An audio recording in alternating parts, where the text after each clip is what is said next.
26/11 मुंबई हमले में बड़ी कामयाबी। दिल्ली पुलिस के हत्थे चढ़ा कसाब को हिंदी सिखाने वाला आतंकी जबीउद्दीन। मुंबई हमले के सिलसिले में पिछले 3 साल से सैयद जबीउद्दीन अंसारी का पीछा किया जा रहा था और आखिरकार दिल्ली पुलिस की स्पेशल सेल ने दिल्ली एयरपोर्ट से इसे धर दबोचा। आतंकी जबीउद्दीन जबी रियासत अबू हमजा समेत करीब 2 दर्जन नाम से जाना जाता है। जबीउद्दीन महाराष्ट्र के बीड का रहने वाला है और वो कई आतंकी वारदातों में शामिल रहा है। जबीउद्दीन लश्कर-ए-तैयबा और इंडियन मुजाहिदीन के लिए काम करता था। 26 नवंबर 2008 को मुंबई हमले के वक्त जबीउद्दीन कराची में आतंकियों के कंट्रोल रूम में बैठा हुआ था। वहीं से कसाब समेत दूसरे आतंकियों को जबीउद्दीन निर्देश भी देता जा रहा था। आतंकी कसाब को जबीउद्दीन ने ही हिंदी सिखाई थी, जिसे कसाब ने अपने बयान में पहले ही कबूल लिया है।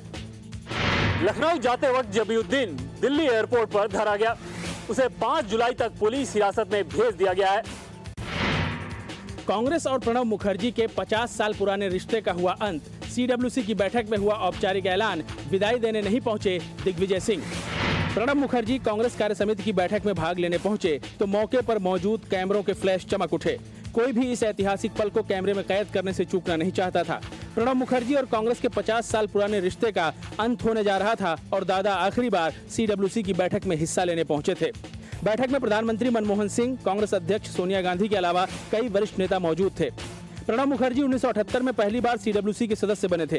कांग्रेस कार्य समिति की ओर से औपचारिक विदाई देने के साथ ही प्रणब और कांग्रेस का रिश्ता औपचारिक तौर पर खत्म होने पर मोहर भी लग गई। हालांकि प्रणब दा को विदाई देने वालों में दिग्गी राजा शामिल नहीं थे। उनकी गैर मौजूदगी एक सवाल बनकर खड़ी रही। 3 लोग नहीं आए, ये दिल्ली से बाहर थे। उसमें दिग्विजय सिंह हैं, गुलाम नबी आज़ाद हैं और सुशीला तिरिया हैं। तीनों की पहले से। ममता बनर्जी के खिलाफ बयान देने के बाद कांग्रेस ने जो दिग्गी राजा पर नकेल कसी है, उसके बाद से ही वो ना तो किसी सार्वजनिक कार्यक्रम में नजर आ रहे हैं और ना ही मीडिया से रूबरू हो रहे हैं। सितारगंज की जंग में किरण मंडल की खरीद फरोख्त के आरोपों को बीजेपी बना रही है हथियार। किशोर राय के आरोपों वाली CD मीडिया को दिखाई, कोर्ट जाने की है तैयारी। नेता प्रतिपक्ष अजय भट्ट के हाथ में जो CD है, उनकी माने तो इसी से सितारगंज की जंग की दशा दिशा तय होगी।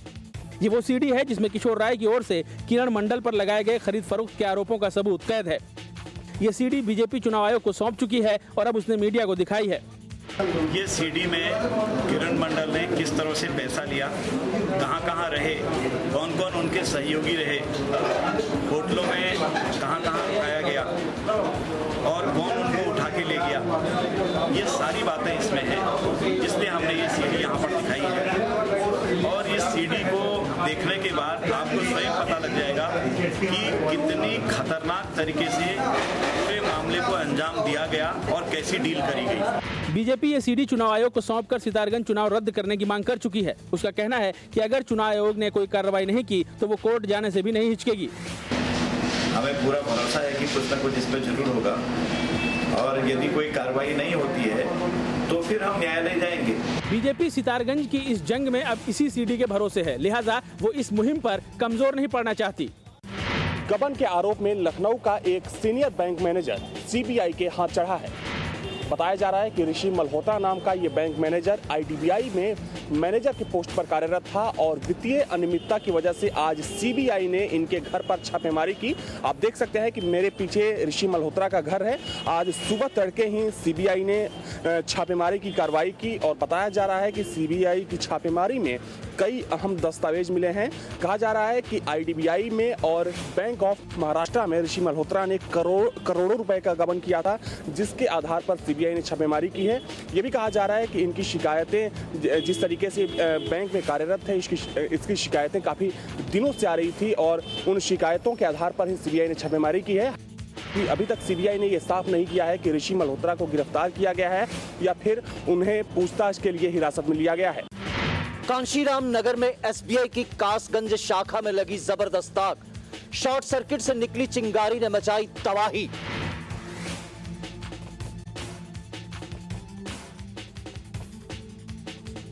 SBI की कासगंज शाखा धूं कर जल रही थी और फायर फाइटर इस कोशिश में लगे थे कि आग पर किसी तरह से काबू पा लिया जाए।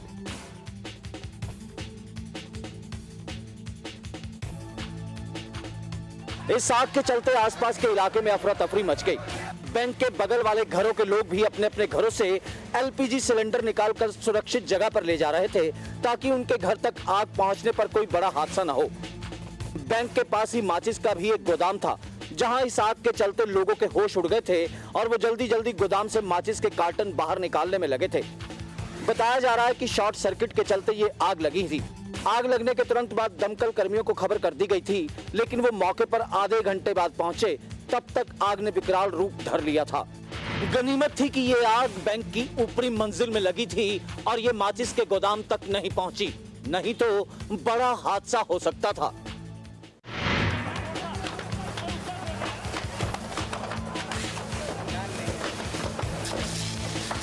बांस का खुला गोदाम ऐसे भभक रहा था मानो आग का सैलाब ही आ गया हो। मेरठ के शास्त्री नगर के रिहायशी इलाके में लगी इस आग ने सबके होश उड़ा दिए थे। इस आग के चलते शास्त्री नगर इलाके में अफरा तफरी मच गई। सूखे बांस धू धू कर जल रहे थे। ऐसा लग रहा था जैसे पूरा इलाका जलकर खाक हो जाएगा। मौके पर भारी भीड़ जमा हो गई थी जो गोदाम से बांस निकालने में लगी थी ताकि आग को फैलने से रोका जा सके। इस बीच खबर मिलते ही फायर फाइटर भी मौके पर पहुंच गए और आग पर काबू पाने की कोशिशें शुरू हुई। गनीमत यही रही कि आग आसपास के इलाके में नहीं पहुंची, नहीं तो किसी की भी जान जा सकती थी।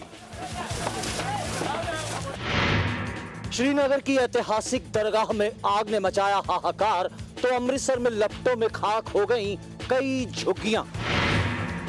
सुबह सुबह श्रीनगर की पीर दस्तगीर साहब दरगाह से आग की ऊंची ऊंची लपटें उठते ही अफरा तफरी मच गई। 11वीं शताब्दी की इस दरगाह में लकड़ी का ढांचा होने से आग को और खुराक मिलती चली गई और देखते ही देखते पूरी दरगाह आग के गोले में तब्दील हो गई।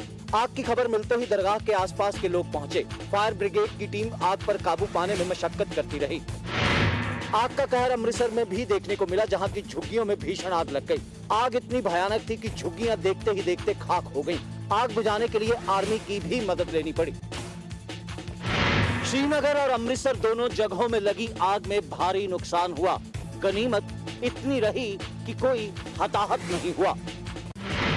अमरोहा में बस ड्राइवर की झपकी कई जिंदगियों पर पड़ी भारी। बेकाबू बस एक पेड़ से टकराई। हादसे में 15 लोगों की मौत, कई घायल।